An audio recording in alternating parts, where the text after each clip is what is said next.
A tomb in China is sealed by rivers of liquid poison. This is the final resting place of Qin Shi Huang, the first emperor, and its most famous guardian is a network of toxic mercury rivers.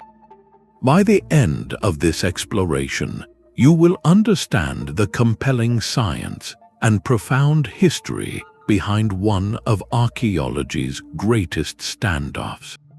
What does modern technology reveal about an ancient historian's claim of flowing quicksilver? And why do experts refuse to open the central chamber? How far would you go to protect a legacy for eternity?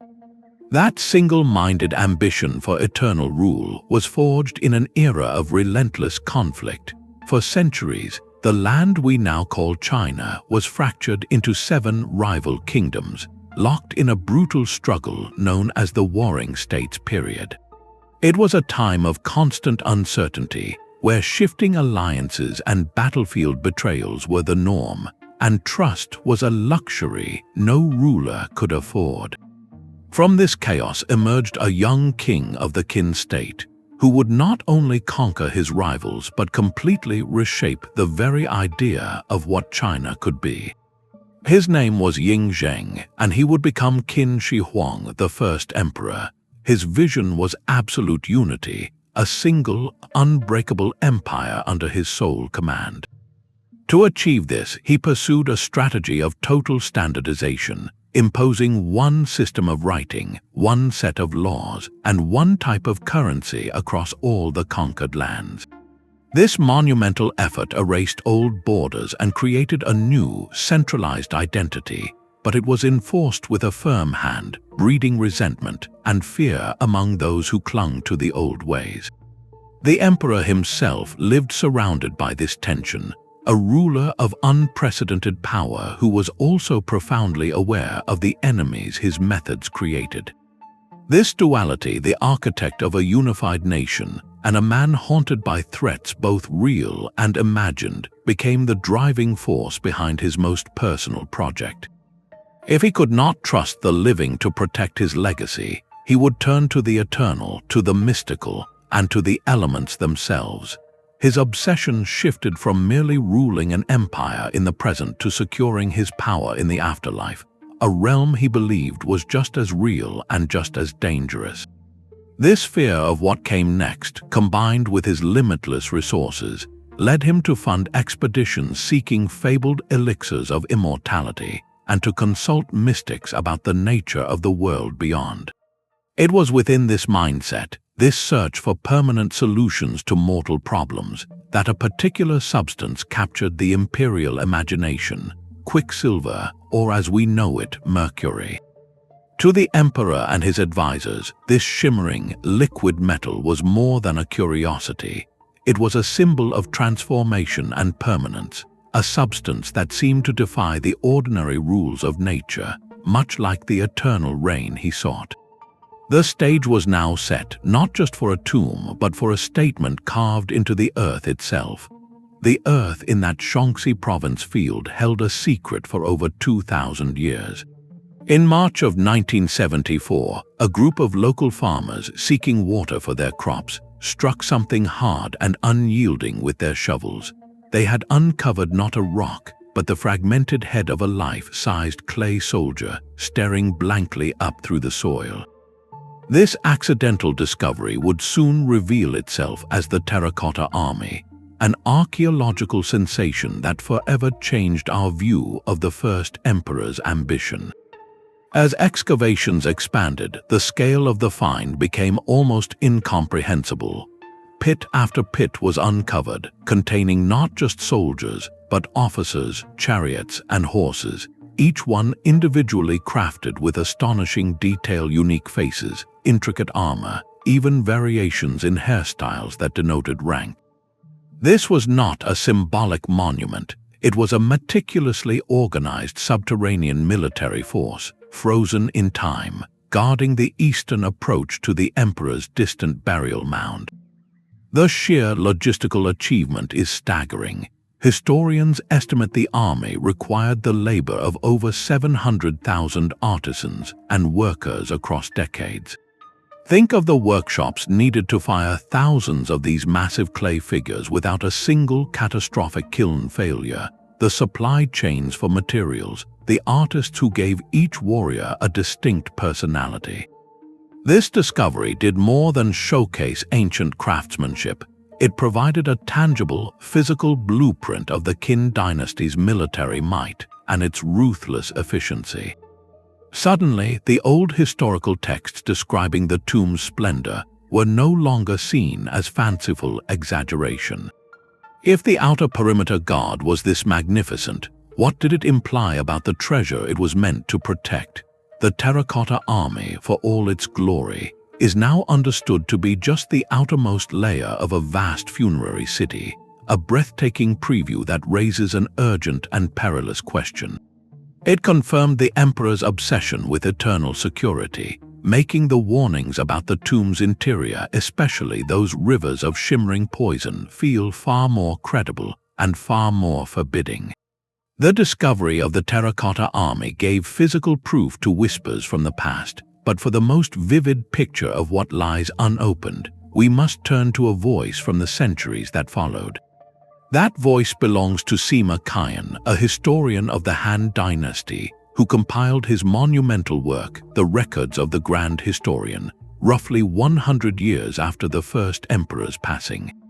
His account is not a casual rumor, it is a detailed, almost architectural description that has echoed down through the millennia. Sima Qian wrote of a tomb designed as a perfect, eternal reflection of the empire itself.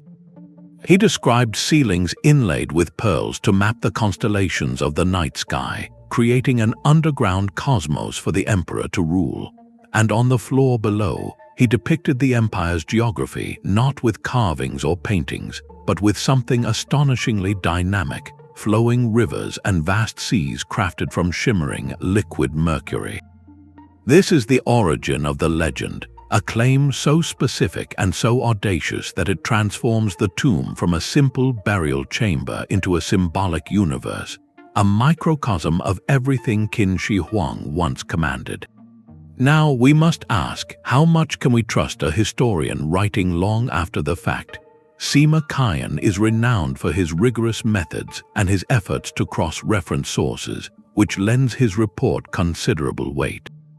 He was not a storyteller weaving myths, he was a scholar documenting what he believed to be the historical record, likely drawing from now lost imperial archives or the accounts of workers who survived the project. His description provides a crucial blueprint, a set of instructions for what we might expect to find. It frames the Mercury not merely as a decorative marvel, but as a representation of the lifeblood of the empire's rivers, and perhaps, given its deadly nature, as the ultimate, incorruptible guardian. This single ancient text does more than fuel speculation. It gives modern science a very specific hypothesis to test. If Sima Qian was correct about the Terracotta army's scale, could he also be right about the rivers of poison?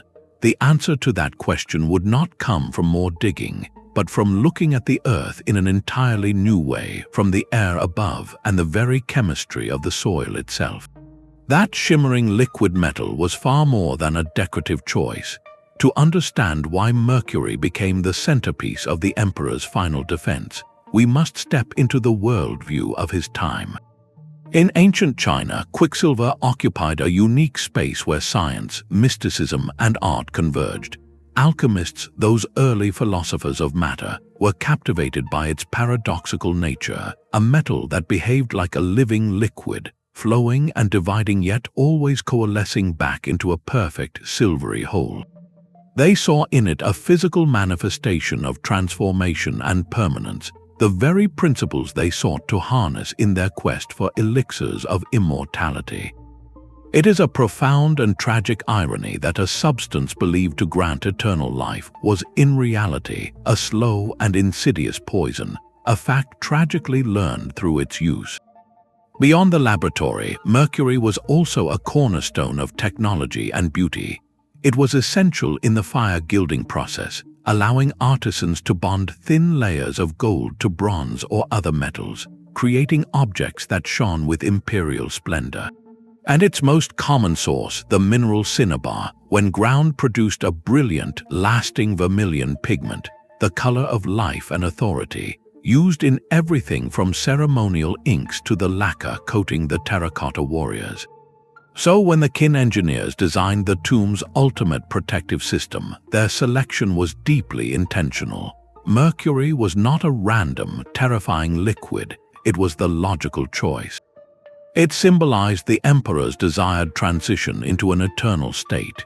It was imperishable itself, never rusting or decaying, and its potent toxicity presented a barrier that was both physically lethal and spiritually potent. This was a guardian chosen for its meaning as much as its mechanism, a substance believed to hold the secret to endless life, turned into the definitive seal for death. The ancient historian's words now faced the ultimate test, the probing eye of modern science. For decades, the secrets of the burial mound remained locked within, but researchers found a way to listen to the earth without ever lifting a shovel. Through a technique known as geophysical survey, they mapped the underground landscape using tools that measure subtle variations in the soil's magnetic field, electrical resistance, and chemical composition. It is a form of archaeological sonar, painting a picture of what lies beneath through indirect but precise measurements. The most telling clue, however, came from something far more direct, the soil itself. By taking core samples from across the vast site and analyzing their elemental makeup, scientists made a discovery that sent ripples through the academic world. They found concentrations of mercury in the soil around and within the tomb mound that were dramatically elevated, in some places dozens of times higher than the normal background levels found in the surrounding region. These were not random spikes, but a distinct, organized pattern of mercury anomalies. When mapped, the highest concentrations appeared to trace specific, winding paths beneath the earth, a ghostly imprint that some researchers argue mirrors the flow of waterways. The correlation is astonishing. The scientific data, gathered with spectrometers and sensors, seems to sketch the very rivers described by Sima Qian over 2 millennia ago. This transforms the legend from a poetic metaphor into a measurable, physical reality. It suggests the ancient account was not mere folklore, but a record of an actual, breathtaking engineering achievement. The presence of such vast quantities of a volatile, toxic element also presents an almost insurmountable practical dilemma. It confirms that any attempt to enter the central chamber would not just be an archaeological dig. It would be a hazardous materials operation of unprecedented scale and danger. The Earth itself has become a guardian, holding its breath in a toxic mist, preserving its secrets through a barrier as practical as it is poetic. The Mercury rivers were never meant to stand alone. They flow within a hidden empire, a city of the dead built on a scale that still defies belief. The entire mausoleum complex sprawls across an area of nearly 60 square kilometers, a space larger than many modern capitals. The great earthen mound we see today, that silent green pyramid, is merely the architectural crown, the visible marker for a universe constructed entirely underground. This was not a simple burial chamber, it was a deliberate, painstaking recreation of the emperor's world, his imperial capital of Xianyong, translated into a form meant to last for eternity. Based on extensive geophysical surveys and the staggering precedent set by the Terracotta army pits, archaeologists envision a labyrinth. They propose a network of multiple chambers, long corridors, and vast halls, all built according to a grand cosmological plan. The ceilings, as the ancient historian described, were likely set with pearls to mirror the constellations, while the geography of his realm was laid out at his feet. Palaces for ceremony, administrative offices for governance, stables for transport, every facet of imperial life was provided for. This context transforms our understanding of the Mercury. It was not a random mote of poison. It was the central hydraulic system of this subterranean kingdom, the symbolic rivers and seas that gave the model empire its life. And just as a living capital would have defenses, so too did this eternal one. Historical accounts and logical deductions suggest the inclusion of other protective measures, likely an array of mechanical traps and deadfalls designed to thwart any intruder long before they ever reached the central chamber. The Mercury, then, is the final, inescapable guardian within a nested series of protections. It is the ultimate expression of a single, driving vision to create a perfect, functioning, and utterly secure duplicate of an empire where Qin Shi Huang could continue his rule without end, surrounded by every splendor and protected by every conceivable means. This architectural ambition forces us to ask a deeper question, not just about what is inside, but about the mind that conceived it. What does such a monumental project reveal about the emperor's own fears, his relationship with the world he conquered, and his vision of what lay beyond it? The proposed rivers of Mercury present a defense system both elegant and terrifying in its simplicity. It functions as a perpetual, self-renewing chemical barrier. Within the sealed confines of the burial chambers, the liquid metal would slowly evaporate over centuries, filling the enclosed air with an invisible, odorless vapor. This vapor is highly toxic, and prolonged exposure would lead to serious neurological challenges and eventual physical decline. For any intruder who managed to bypass the outer traps and mechanical defenses, this would be the final, insidious guardian. There would be no dramatic poison dart or collapsing ceiling, just the silent, inevitable consequence of breathing the wrong air. The psychological dimension of this is profound, a deterrent rooted in the fear of a threat you cannot see, smell, or immediately feel. Beyond the atmosphere, the physical presence of the liquid itself adds another layer of danger. Flowing mercury is dense and heavy, creating a landscape nearly impossible to traverse without specialized equipment. Disturbing these rivers could destabilize the floor or damage delicate, irreplaceable artifacts, turning any attempt at entry into an act of catastrophic destruction. This mechanism showcases a chillingly sophisticated understanding of materials. The emperor's engineers harnessed a substance revered for its beauty and mystical properties and weaponized its most fundamental, natural behavior. It transforms the tomb's interior from a space into a condition, an environment so inherently hostile that it preserves itself through pure, unapproachable toxicity. The legacy of this choice still dictates modern caution, making every step toward the central chamber a calculated risk not just against ancient traps, but against the very laws of chemistry. Yet the silent, creeping threat of mercury vapor was only one part of a layered defensive strategy. Historical records speak of a far more direct and immediate answer to any intruder, a system of mechanized crossbows, cleverly rigged within the tomb's sealed corridors to fire automatically upon being disturbed. While no such device has been found in the undisturbed central mound, the very idea is far from fantasy when we consider the technological mastery of the Qin dynasty. We have already witnessed their capacity for mass production and intricate detail in the Terracotta army. Beyond that, their bronze work was exceptionally advanced, producing weapons of war like crossbows and trigger mechanisms that were not only deadly but remarkably reliable and standardized. The concept of a trap that releases when a tripwire or pressure plate is activated is a straightforward application of these existing technologies. It requires no magic, only precise engineering and a ruthless intent. This proposed system introduces a different kind of fear into the tomb's architecture. Where the mercury is a patient, environmental guardian, these crossbows represent a moment of sudden, violent consequence. They transform empty passageways into calculated kill zones, ensuring that any attempt to proceed would be met with a swift and definitive response. This duality in defense is profoundly telling.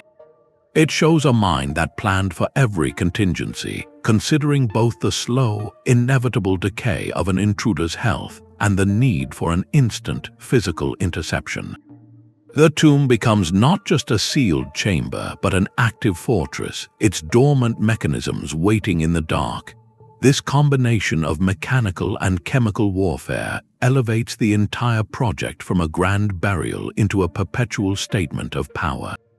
It communicates a final, unyielding command from the Emperor to the future, that his rest was not a request, but an ultimatum enforced by the very height of his era's ingenuity. The presence of such traps, even as a historical suggestion, shifts our perception of the space entirely. It is no longer merely a site to be excavated, but a puzzle to be solved, a series of interlocked challenges where a single misstep could trigger consequences echoing from deep within the past. But the most chilling protection of all might be one that leaves nothing behind to find. Beyond the poison air and the waiting arrows, the tomb's architects could have woven the threat of total destruction into its very walls. This third layer of defense moves from targeted traps to a philosophy of architectural sabotage, where the structure itself is designed to turn against an intruder. Imagine corridors with carefully balanced stone lintels, or floors that conceal deep pits, all engineered to fail catastrophically if disturbed.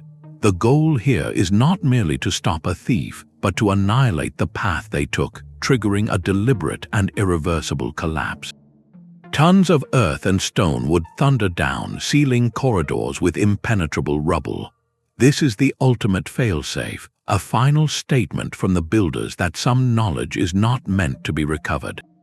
It ensures that even if someone miraculously survived the Mercury and dodged the bolts, their victory would be hollow and short-lived as their prize, and possibly their own means of escape was buried around them in an instant.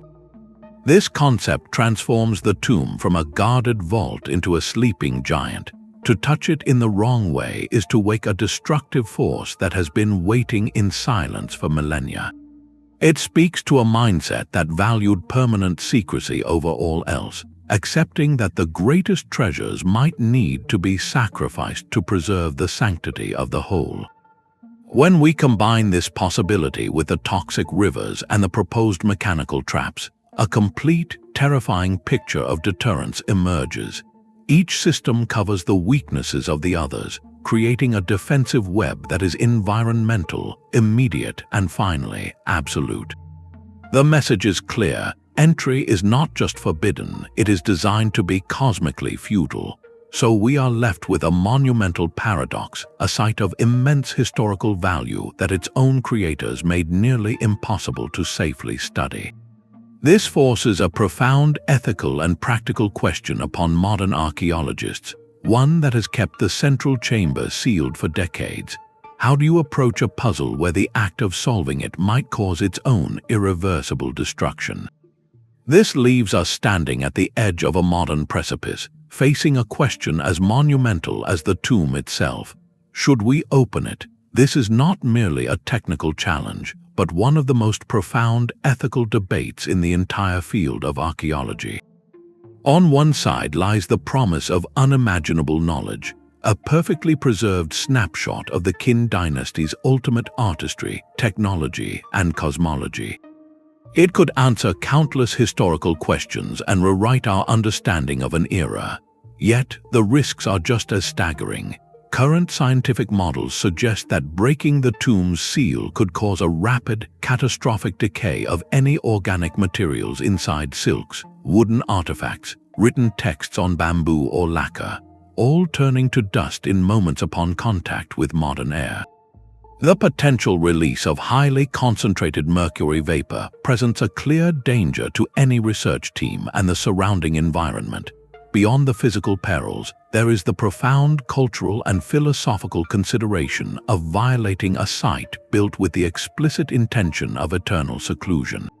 In response to this impossible equation, Chinese cultural authorities and leading archaeologists have adopted a clear and patient principle, often termed protective excavation. The decision, for now, is to wait. This stance prioritizes the long-term preservation of the site over the immediate gratification of discovery, acknowledging that our current technology is simply not yet equal to the task of unveiling the tomb's core responsibly. It is a position of remarkable maturity and humility, recognizing that some secrets are not ours to uncover until we can guarantee we will not destroy them in the process. This waiting game is not passive, however. It is an active period of non-invasive research using every available tool, from improved geophysical scans to advanced environmental monitoring, to learn as much as possible without breaking the seal. The goal is to one day develop the methods, perhaps through sophisticated robotics or new stabilization sciences, that would allow a safe entry. This ethical stance reframes the tomb from a puzzle to be solved into a legacy to be safeguarded, a testament that the curiosity of the present must sometimes yield to the integrity of the past. The central chamber remains sealed for a reason, and that reason is a profound technological challenge. To safely open the tomb would require not just an archaeological dig, but a mission more akin to deep space exploration or a delicate surgical operation on history itself. The first and most critical step would be establishing a perfect, controlled environment. Before any physical entry, engineers would need to construct a massive, airtight structure over the entire site, a clean room on a monumental scale. Inside this bubble, they would then have to replace the ancient, toxic air with an inert gas like nitrogen or argon to instantly halt any decay and neutralize the threat of mercury vapor the moment the seal is broken. This alone is a feat of engineering that has never been attempted on such a complex subterranean site. Following this, the initial reconnaissance would likely fall to robotics. We would need agile, multi-sensory probes capable of navigating uncertain terrain, avoiding potential mechanical traps, and transmitting real-time data on air composition, structural integrity, and the visual landscape within.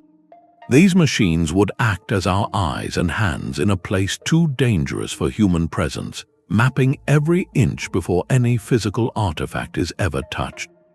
Alongside this, a network of sensors would provide constant environmental monitoring, tracking for shifts in gas levels or structural stability with the vigilance of a medical intensive care unit. The goal of all this technology is not to conquer the tomb, but to respectfully meet it on its own terms, to create a bridge between our curiosity and its fragile, guarded reality. While we develop these tools, another frontier of science offers a different kind of hope, a way to see without touching. Imagine using cosmic rays from deep space to take an X-ray of a mountain. That is the promise of an emerging technique called muon tomography. Muons are subatomic particles that constantly rain down from the upper atmosphere, passing effortlessly through hundreds of meters of solid rock.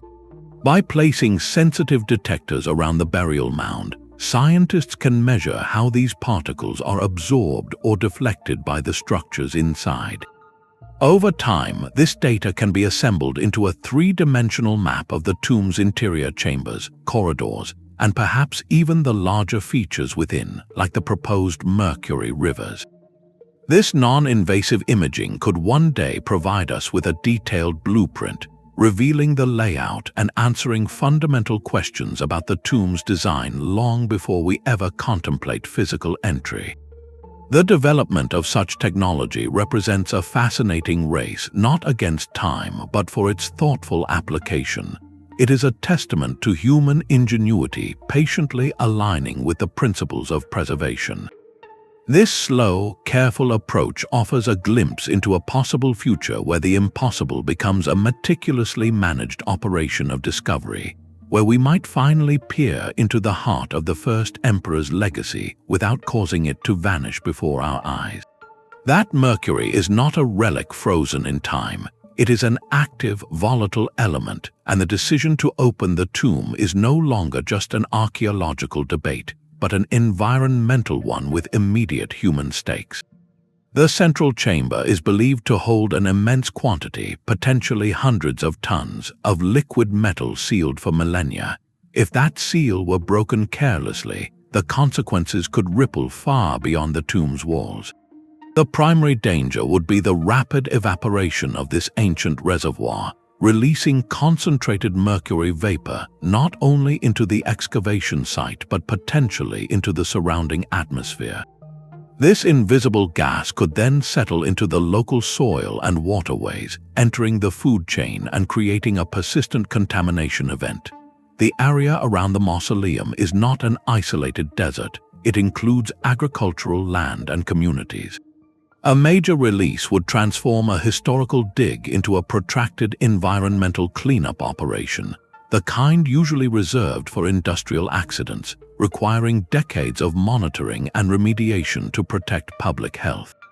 The very act of seeking knowledge could inadvertently poison the landscape the first emperor once ruled, a tragic irony that adds a sobering layer of responsibility to every discussion about entering the chamber. This shifts the entire project's framework. Archaeologists would not be mere excavators. They would need to become environmental engineers and hazard mitigation specialists from the very first moment. Their toolkit would expand from brushes and trowels to include airtight containment structures, advanced air filtration systems on an industrial scale, and protocols for handling toxic waste. The tomb, in this light, becomes a unique and daunting challenge. A cross between a sacred site and a Superfund site, where the past's most ingenious protection has become the present's most delicate problem.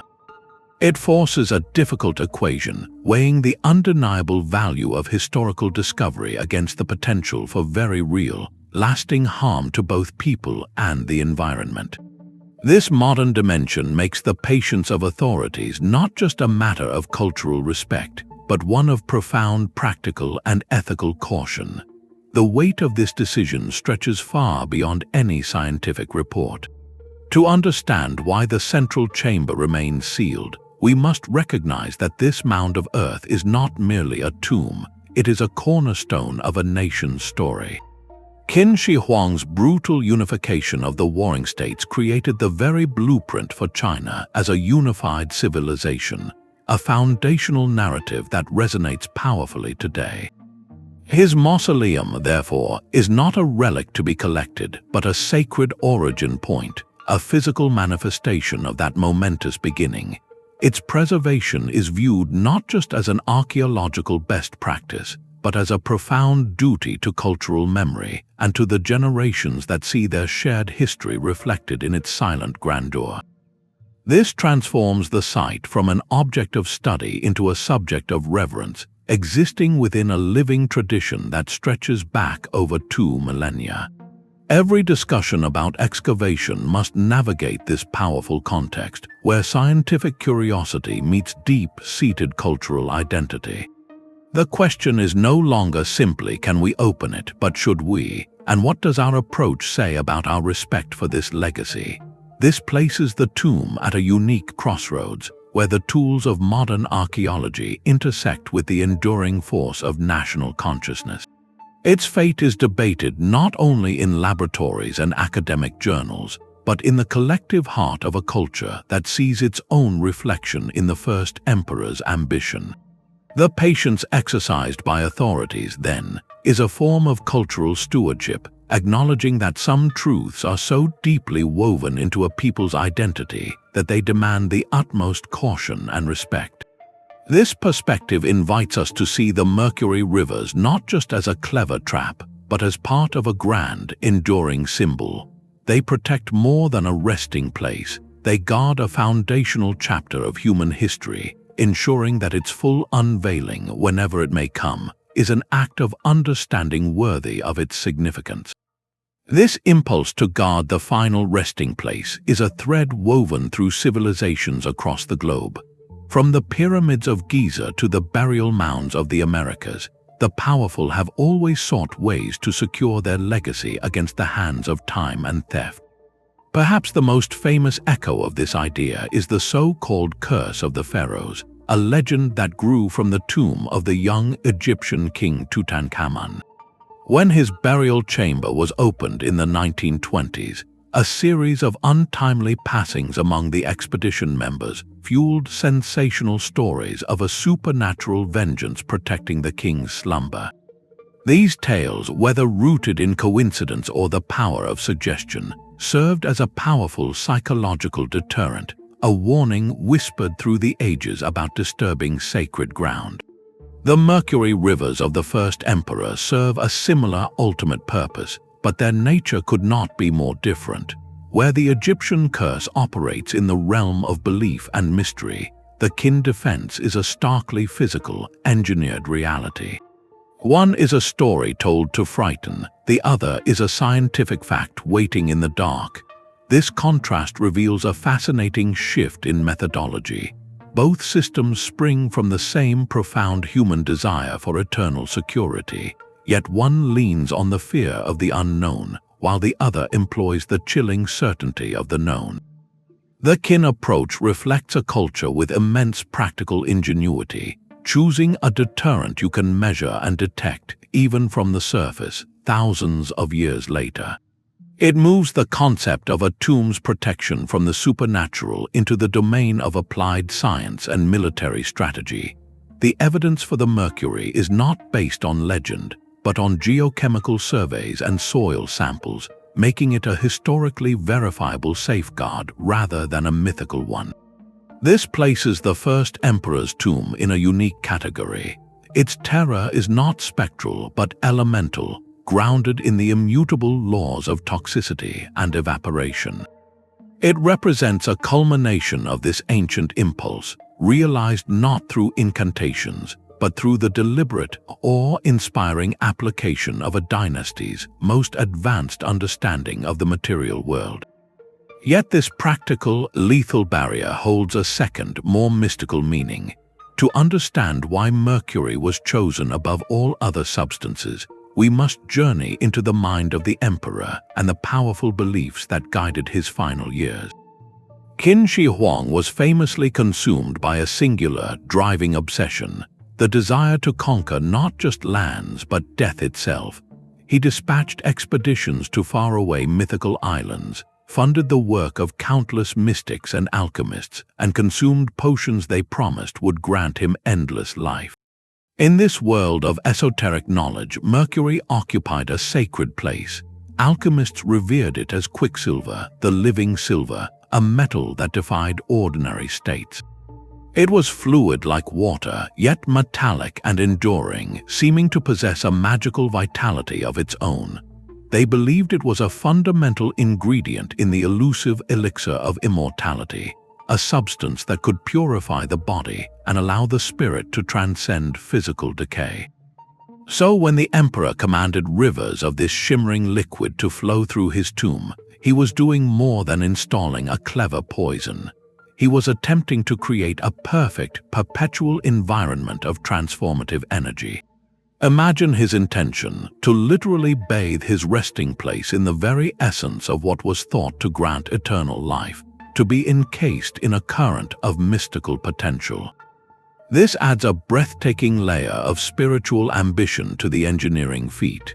The tomb becomes not just a fortified vault, but an alchemical crucible, a machine designed to operate on a metaphysical level for eternity.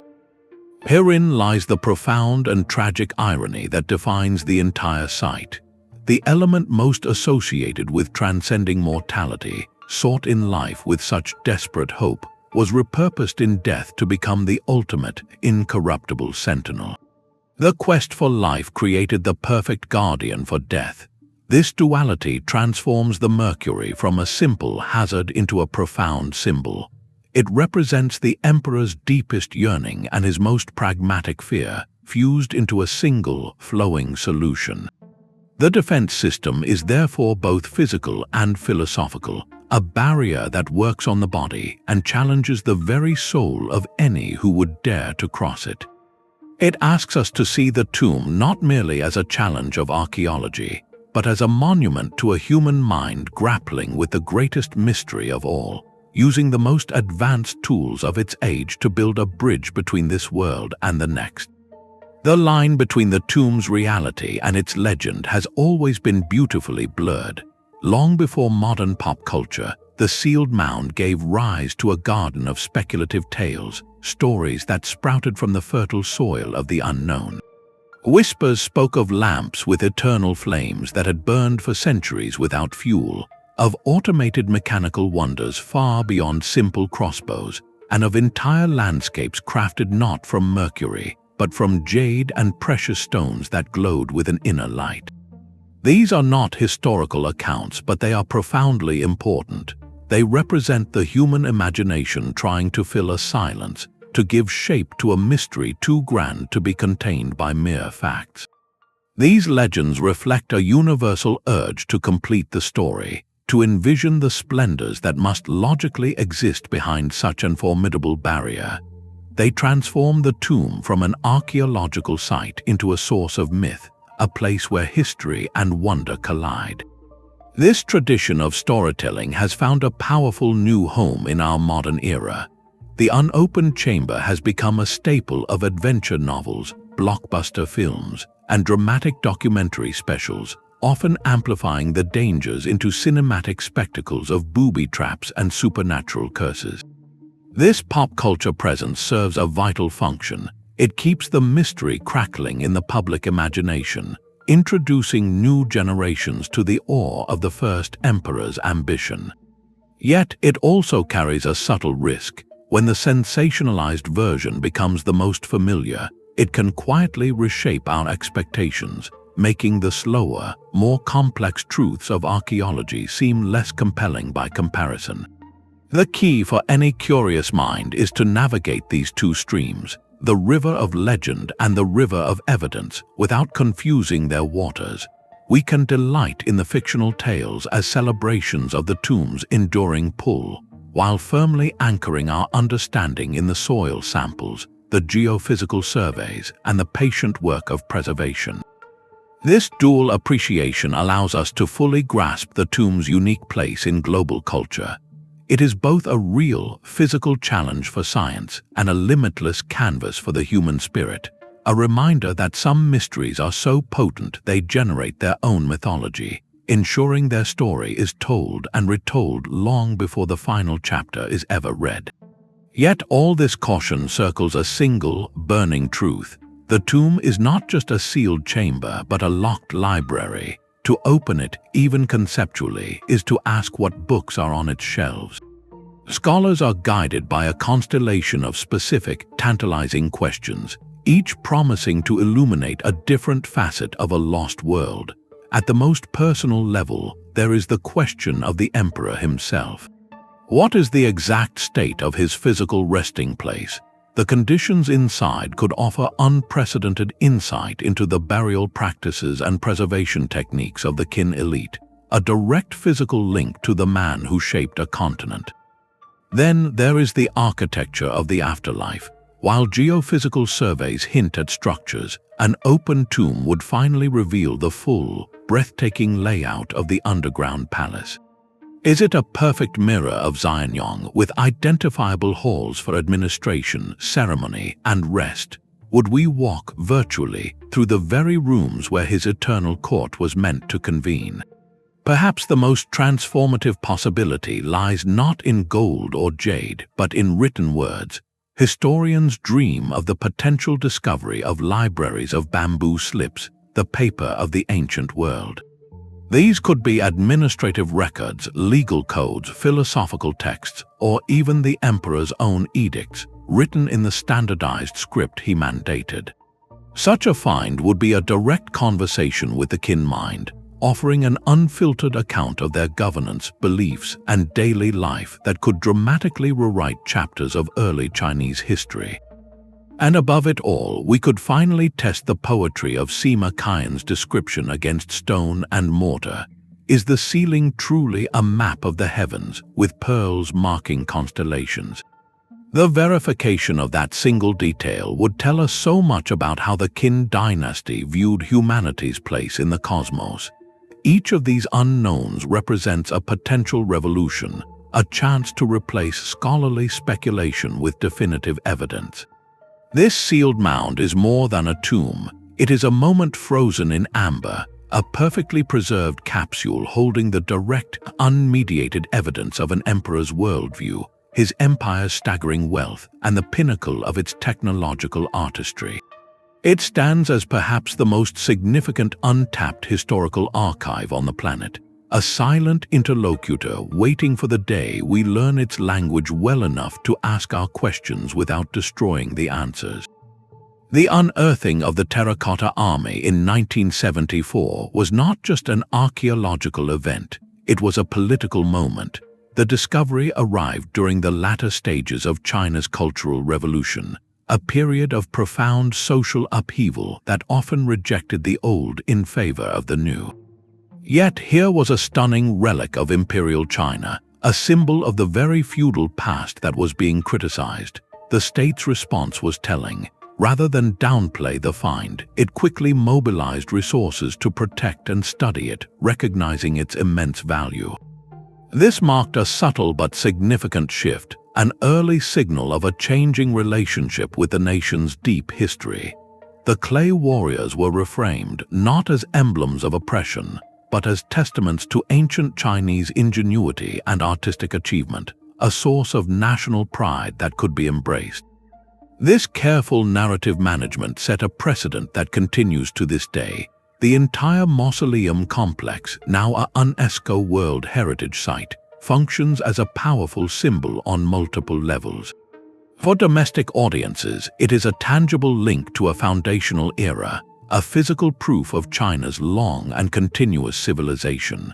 For the international community, it showcases both ancient grandeur and modern prowess, the ability to discover, preserve, and present such a wonder to the world. The site draws millions of visitors each year, generating significant cultural capital and economic revenue, making it a cornerstone of cultural policy.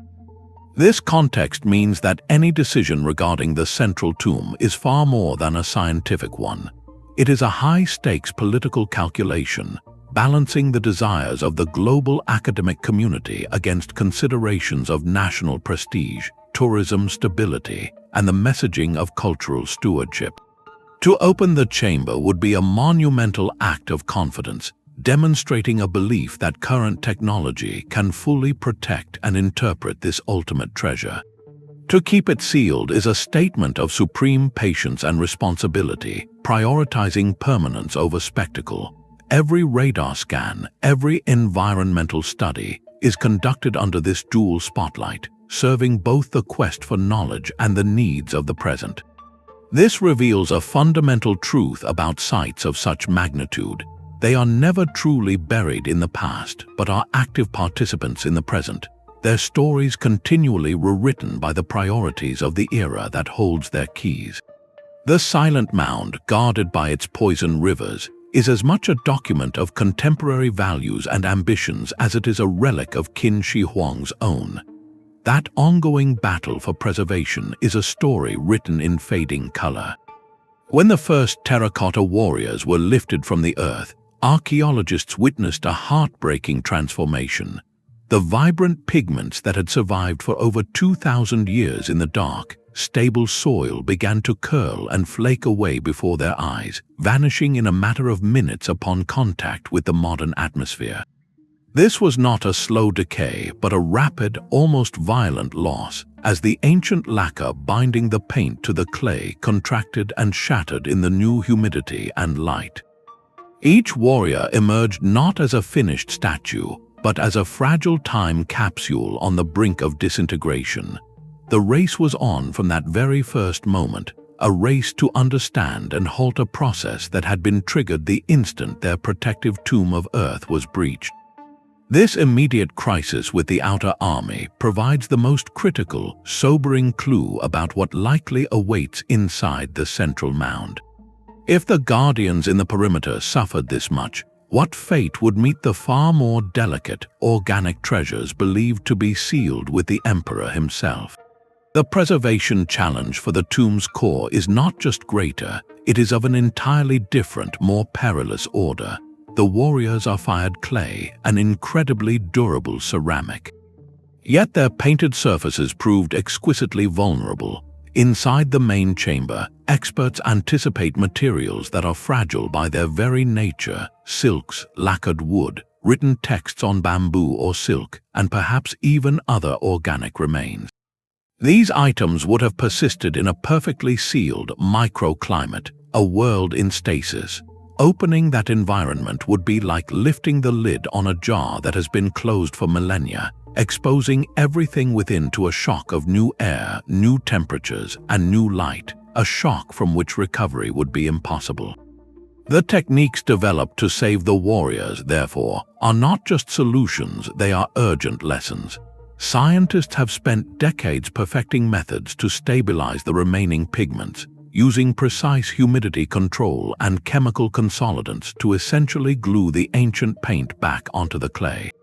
They have learned to repair shattered figures like the world's most patient puzzle masters.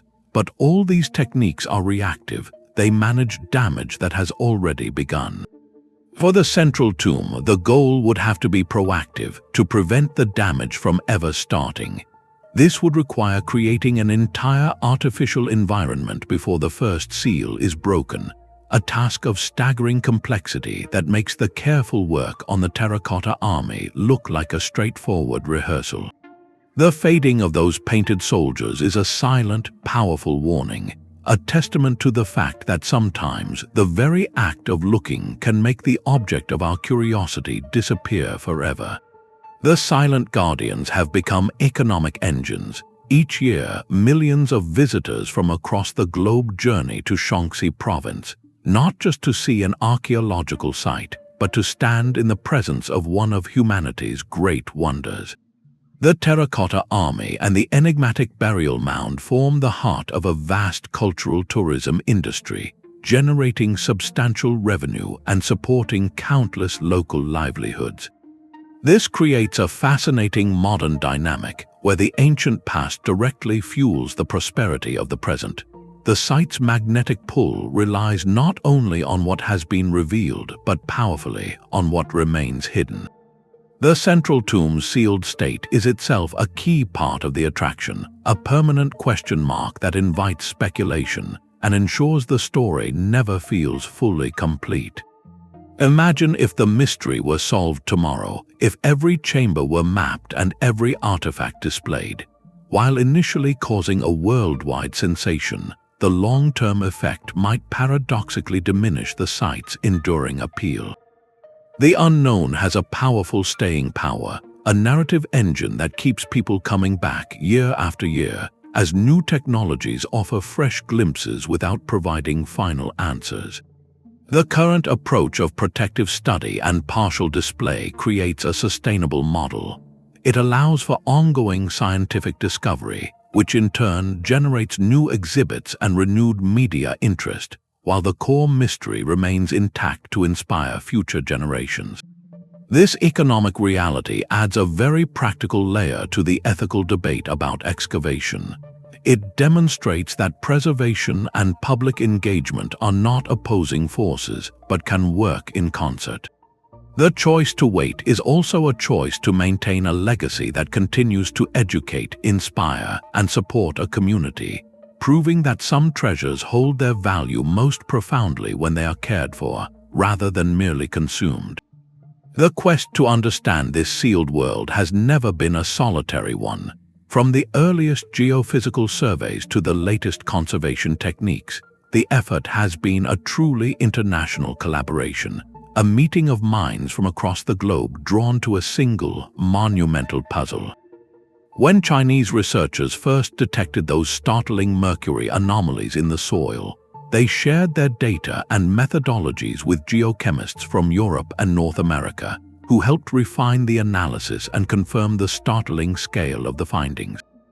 This pooling of expertise is essential because the challenges presented by the tomb are too vast for any one nation's scientific community to solve alone. Think of it as assembling the world's best specialists for a single, delicate operation. Material scientists from Japan contribute their knowledge of ancient lacquers and metal corrosion, helping develop the stabilizing solutions used on the terracotta warriors. Experts in non-invasive imaging from institutions in Italy or the United Kingdom bring their experience with Muon tomography or advanced ground-penetrating radar, offering new ways to see through the Earth without disturbing it. Each specialist brings a piece of the technological puzzle, a different lens through which to examine the same profound mystery. This cooperative model does more than just accelerate research. It fosters a profound cultural exchange. A conservator from Germany working alongside a historian from Beijing creates a dialogue that enriches both their perspectives, blending Western analytical techniques with deep, localized understanding of Qin dynasty symbolism and craftsmanship. The site becomes a living classroom without borders, where the shared language is one of data, preservation, and respect. This sets a powerful precedent for how humanity can approach its most fragile and significant heritage. The first emperor's mausoleum, while firmly rooted in Chinese soil, is recognized as a legacy of value to all people, a testament to human ambition and ingenuity that transcends any single culture. The collaborative effort surrounding it demonstrates that our common curiosity about the past, our shared drive to unravel history's greatest enigmas, can be a powerful unifying force. It transforms the tomb from a national treasure into a global scientific endeavor, where the ultimate goal is not ownership of knowledge, but its preservation and expansion for generations to come.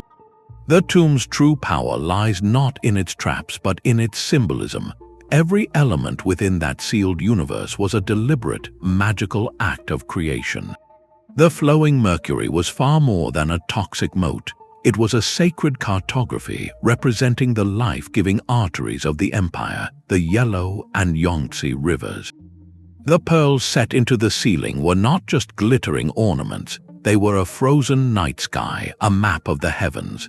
This was no mere grave, it was a perfect miniature cosmos constructed underground, a ritual space designed with one breathtaking purpose, to ensure the emperor's dominion did not end with his last breath, but extended eternally into the realm beyond.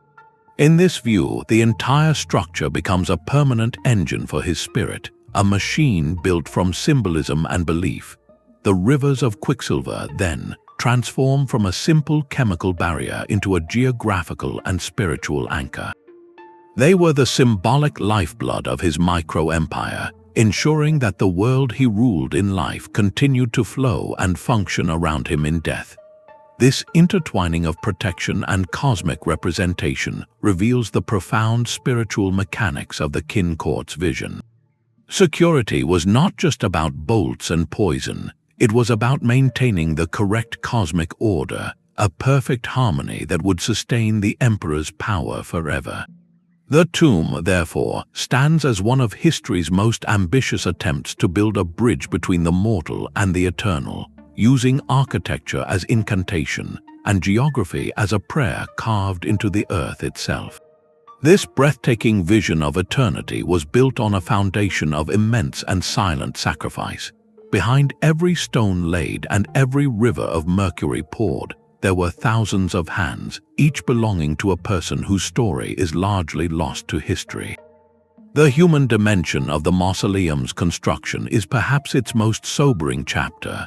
Historical records from the period, including the work of the historian Sima Qian, carry a haunting note.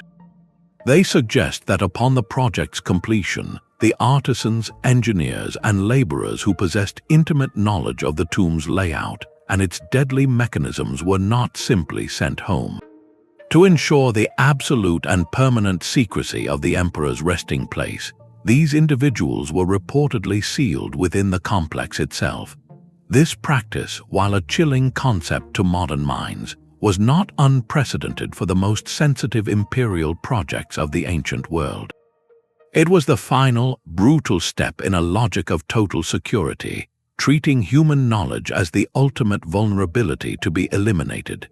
This layer of the story transforms the site from a marvel of engineering into a monument of profound human cost. It forces us to look beyond the grand architecture and see the individuals whose skill made it possible, and whose freedom and ultimately their lives were the price demanded for its perfection. The scale of labor involved already speaks to immense hardship. Conscripted workers and convicted individuals, totaling in the hundreds of thousands, toiled for decades under harsh conditions. Their achievement is undeniable, from the precise firing of each terracotta warrior to the dangerous work of handling liquid mercury, yet their personal experiences are absent from the official record. Remembering this aspect is not to diminish the site's historical significance, but to complete its picture. It grounds the technological wonder in a stark reality, reminding us that the drive for eternal legacy often rested on the shoulders of those who never shared in its glory. Their story adds a necessary moral weight to the archaeological fascination, ensuring that as we marvel at what was built, we also pause to consider who built it and the ultimate cost of such an uncompromising ambition. This human context makes the modern principle of protective excavation feel even more resonant, a choice that honors the past by seeking understanding without repeating its cruelties. The ancient desire for eternal security now finds its modern counterpart in a different kind of protection, one built not from poison and stone, but from law and principle. Today, the entire mausoleum complex exists within a robust, multi-layered framework of Chinese cultural heritage legislation and international conventions like those from UNESCO. These are not mere guidelines, they are binding legal instruments that strictly govern every aspect of the site's management.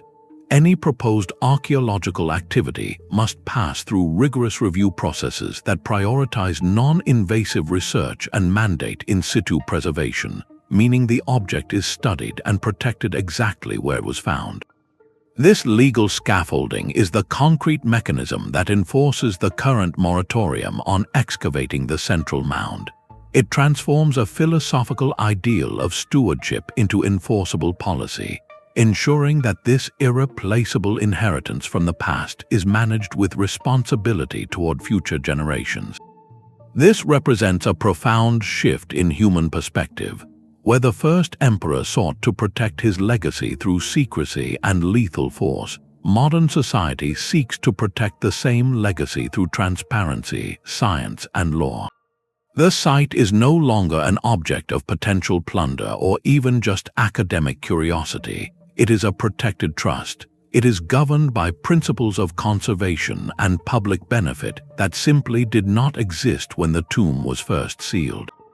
This framework acknowledges that some chapters of history are too fragile to be read all at once, and that our role is not always to possess but to safeguard. It places the tomb within a continuum of time, recognizing that the choices we make today will determine what stories remain for those who come after us, turning a monument to one man's power into a testament to our collective commitment to memory itself. This conscious restraint presents a quiet rebellion against our modern age. We live in a time of relentless transparency, where every question seems to demand an immediate answer, and every hidden corner is illuminated by the light of our curiosity. The choice to leave the first emperor's central chamber sealed is a radical departure from that impulse. It is a deliberate, collective decision to say, "We know enough for now." This stance acknowledges a profound truth about our relationship with the past, that our technological power to uncover does not always equate to a moral or practical right to do so. It recognizes limits not as failures but as wisdom. The tomb becomes a test case for a different kind of progress, one measured not in artifacts recovered, but in legacies safeguarded. It challenges the foundational drive of archaeology itself, which has so often been to excavate, to catalog, to bring into the light.